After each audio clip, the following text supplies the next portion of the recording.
News 18 के social media platform पर आपका स्वागत है। मैं आपके साथ साइमा परवीन। लंबे समय से चल रहा रूस यूक्रेन युद्ध एक बार फिर खौफनाक करवट में बदल गया है। आपको बता दें कि रूस ने यूक्रेन पर अब तक का सबसे बड़ा हवाई हमला किया है। हाल ही में रूस ने यूक्रेन पर अब तक का सबसे बड़ा हवाई हमला किया। रूस ने यूक्रेन पर 100 या 200 नहीं बल्कि 537 हवाई हथियार दागे, जिसमें 477 ड्रोन और 60 मिसाइलें शामिल हैं। इस हमले में कई लोगों की जान गई तो भयंकर तबाही हुई। यही नहीं, साथ ही हमले में यूक्रेनी एयरफोर्स का एक F-16 लड़ाकू जहाज भी इसका शिकार हो गया और इसी के साथ पायलट भी मारा गया। आपको बता दें कि धमाके इतने भयंकर थे कि कीव से लेकर लवीव तक धमाकों की गूंज सुनाई दी। रूस के इस हमले में मकान, स्कूल और इमारतें राख हो गई। इस हमले में दिलचस्प बात यह रही कि जब एक तरफ रूस इस्तांबुल में अमन की बात कर रहा था, वहीं दूसरी तरफ वही मुल्क बारूद की बारिश कर रहा था।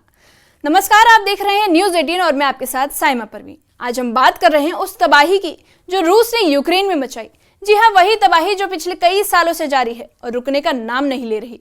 आप जो तबाही के मंजर देख रहे हैं, जो मलबे और जमीन पर फैली हुई तबाही देख रहे हैं, इसका जिम्मेदार है रूस। आपको बता दें कि जब पूरा यूक्रेन गहरी नींद में सो रहा था, तब रूस ने यूक्रेन पर अब तक का सबसे भयानक हवाई हमला किया। यह हमला कई स्तरों पर एक साथ किया गया, यानी यह हमला एक साथ नहीं बल्कि रुक रुक कर कई बार किया गया, जिससे यूक्रेनी सेना और नागरिक सुरक्षा पूरी तरह से चौंक गए। रूस ने इस ऑपरेशन में कुल 537 हवाई हथियारों का इस्तेमाल किया है, जिनमें से 477 ड्रोन और 60 मिसाइलें शामिल थी। इन मिसाइलों में क्रूज और बैलिस्टिक दोनों शामिल थे, जो अलग अलग दिशाओं से एक साथ यूक्रेन के सैन्य और नागरिक ठिकानों पर दागे गए। हमला मुख्य रूप से पश्चिमी, दक्षिणी और मध्य यूक्रेन में किया गया। अगर आपको ऑफिशियल स्टेटमेंट के बारे में बताएं तो यूक्रेनी वायुसेना ने खुद दावा किया है कि उन्होंने हमले के दौरान करीब 250 ड्रोन और मिसाइलों को मार गिराया, जबकि 226 हथियार इलेक्ट्रॉनिक जैमिंग के जरिए रेडार से गायब हो गए। इससे ये पता चलता है कि रूस ने पारंपरिक युद्ध के साथ साथ इलेक्ट्रॉनिक वॉरफेयर का भी जमकर इस्तेमाल किया। इस हमले की सबसे चौंकाने वाली बात और दिल दहला देने वाली घटना थी यूक्रेन के एक अत्याधुनिक F-16 लड़ाकू विमान का गिराया जाना। यूक्रेनी वायुसेना के अनुसार इस विमान का पायलट उस समय रूस के मिसाइल हमले का जवाब दे रहा था और उसने एक के बाद एक 7 हवाई टारगेट्स को सफलतापूर्वक गिरा दिया। लेकिन जब वो 8वें टारगेट की ओर बढ़ा, तब एक रूसी मिसाइल ने उसके F-16 को टारगेट कर लिया। आपको बता दें कि विमान को सीधा निशाना बनने से रोकने की हर कोशिश की गई, लेकिन वो गंभीर रूप से क्षतिग्रस्त हो गया। पायलट ने आखिरी के कुछ समय में विमान को आबादी वाले क्षेत्र से दूर ले जाकर बड़ा नुकसान टाल दिया, लेकिन खुद समय पर इजेक्ट नहीं कर सका। पायलट की इस बहादुरी को पूरे यूक्रेन ने सलाम किया है। रूस ने काफी सोच समझकर इस हमले को प्लान किया था। ऐसा हम नहीं कह रहे, बल्कि ऐसा खुद हमले का पैटर्न कह रहा है, क्योंकि रूस ने यह हमला केवल एक क्षेत्र तक सीमित नहीं रखा, बल्कि हमले देश के कई इलाकों में फैले हुए थे। यूक्रेन के लवीव, पोल्टावा, माइकोलिव और चेरकासी जैसे प्रमुख शहरों में धमाकों की जोरदार आवाज सुनी गई। वहीं चेरकासी में हालत बेहद भयावह हो गए, जहां एक कॉलेज, 3 ऊंची इमारतें और कई घर मिसाइल हमले की चपेट में आ गए। स्थानीय प्रशासन के अनुसार इस हमले में कम से कम 6 लोग घायल हुए हैं, जिनमें एक छोटा बच्चा भी शामिल है। फायर ब्रिगेड ने मौके पर पहुंचकर 70 लोगों को सुरक्षित बाहर निकाला। एक व्यक्ति लिफ्ट शाफ्ट में फंस गया, जिसे घंटों की मशक्कत के बाद बचाया गया। इन घटनाओं ने साबित कर दिया कि रूस का निशाना सिर्फ सैन्य ठिकाने नहीं, बल्कि आम नागरिक और उनकी बुनियादी संरचनाएं भी हैं।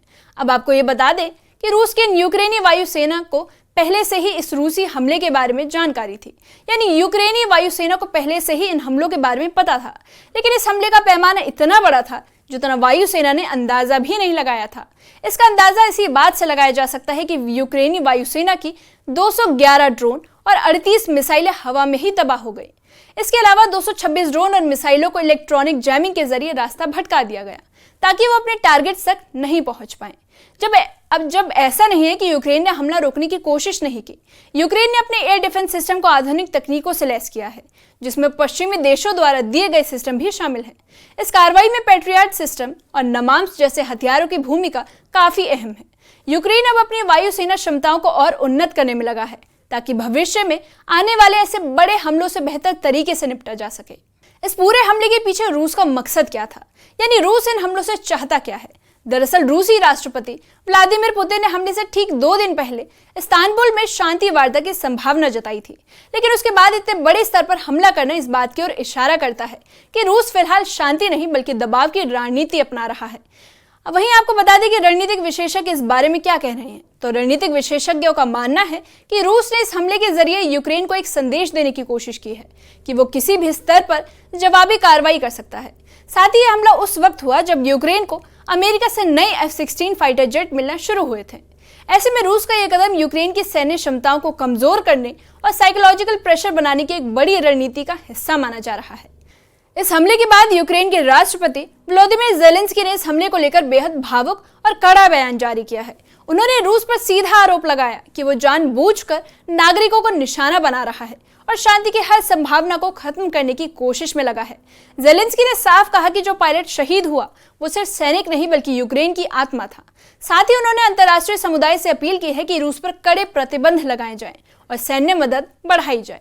ज़ेलेंस्की, अब आपको ज़ेलेंस्की के बारे में बताते हैं। ये वही ज़ेलेंस्की हैं जो पिछले कई सालों से इस तरह के हमले और इस युद्ध के खिलाफ आवाज उठाते रहे हैं।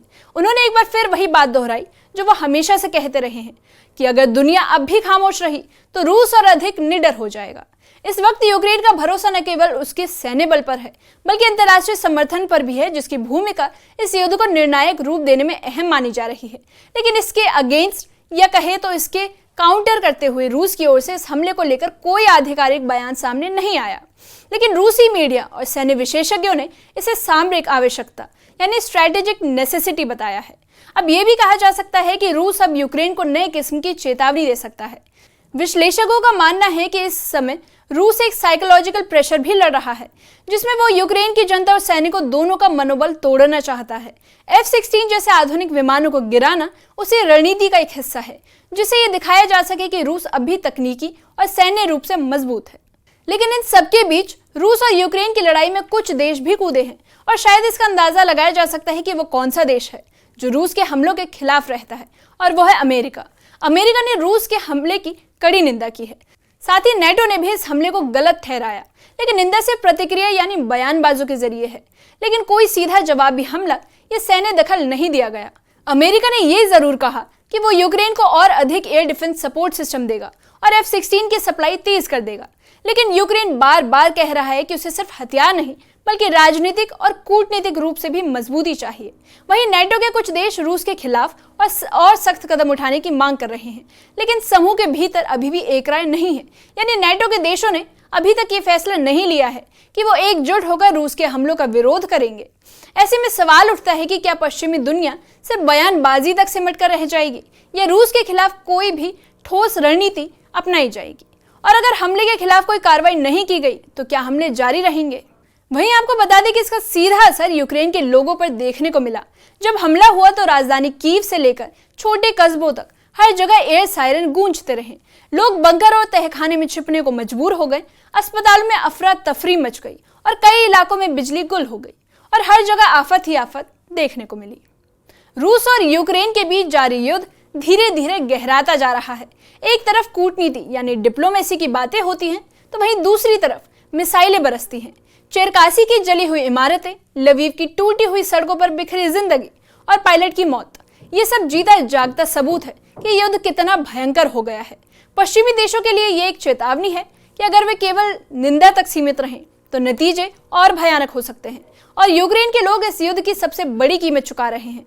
अब आखिर में सवाल यही है कि ये युद्ध थमेगा कब? इस मामले पर आप क्या सोचते हैं? कमेंट सेक्शन में कमेंट करके बताइए।